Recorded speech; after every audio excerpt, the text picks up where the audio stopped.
Today we will be learn about the unit number 1, human organ system. In the previous class we shortly learned about the nervous system. So in today's class we also define the nervous system. What is nervous system?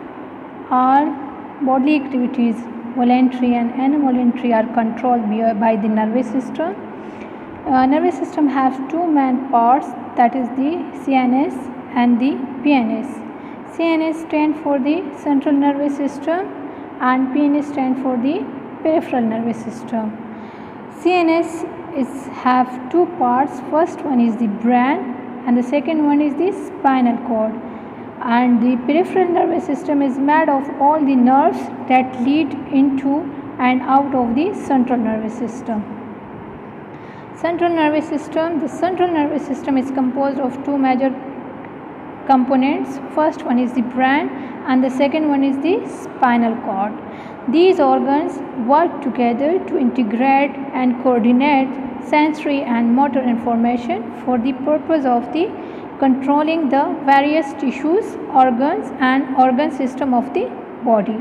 The central nervous system is responsible for higher neural functions such as memory, learning and emotions. As you can see in the diagram that central nervous system has two parts. First one is the brain, which is upper side of the body, and the second one is the spinal cord. Okay.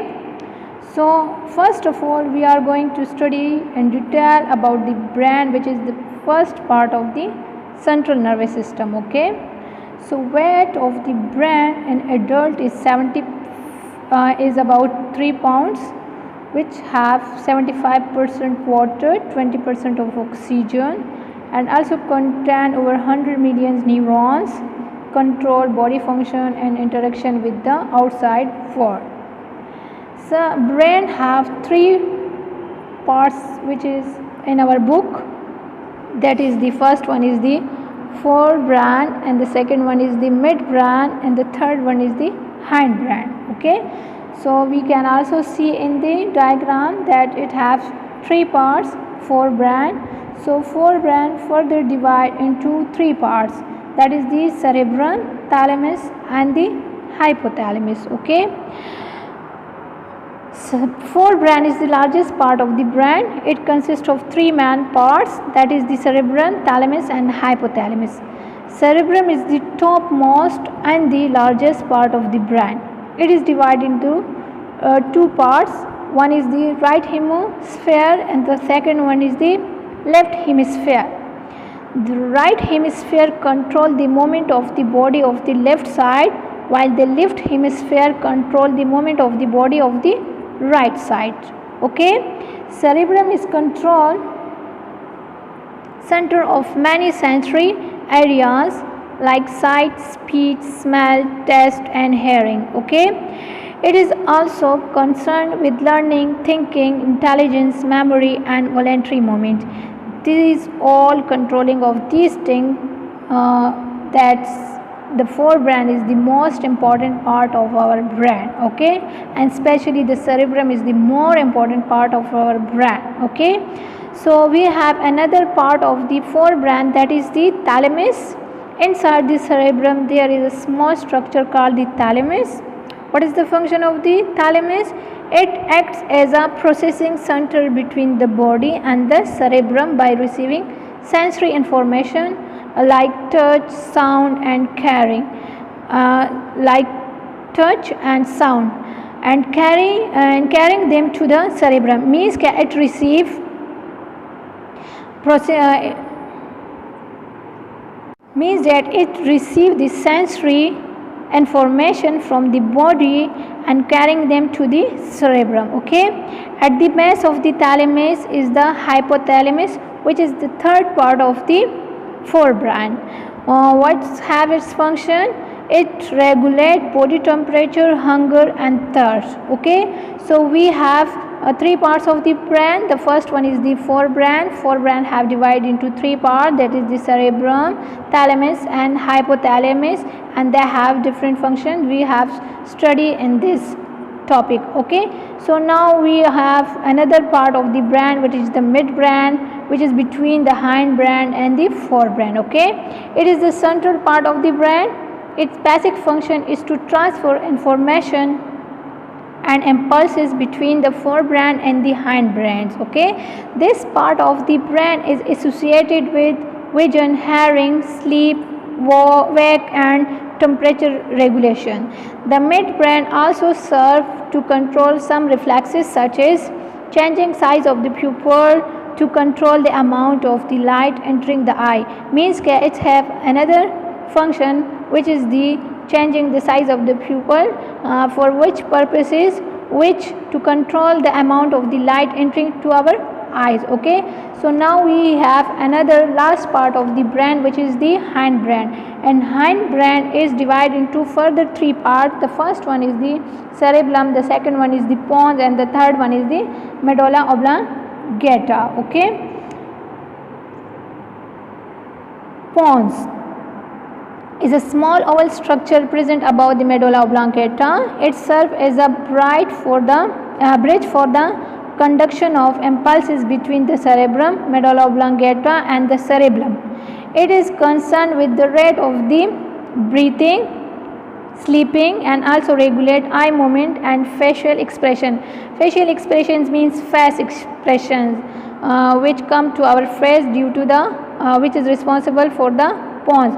Means for face expression, pons is responsible. Okay, so we have another part of the hindbrain, that is the medulla oblongata.